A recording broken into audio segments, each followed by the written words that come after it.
না যা পেলে সমস্যা হলে আর কি করে। আমি না গেলে কি সমস্যা হবে? তুই যদি না যা পাস সেটা তো জোর করে কিনে নেওয়া যাবে না। এটা তোর আমি উপর গেলে কি ভালো হবে আপনাদের? গেল, এনজয় করলু, দেখলু জিনিসটা। না আপনাদের কি কোনো ভালো হবে? আমার সাথে তো হামা আছে, আপনারা থাকলেই ভালো, এই হলো বিষয়। তারপরও কি ওখানে আছে? অ্যাভেলেবল হ্যাঁ? আছে এখন, ভিডিও করেছি আমি।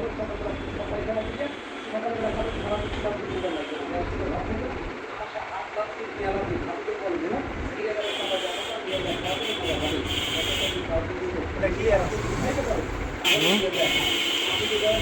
ক্লিয়ার থাকবে না, এই আপডেট চাইছে।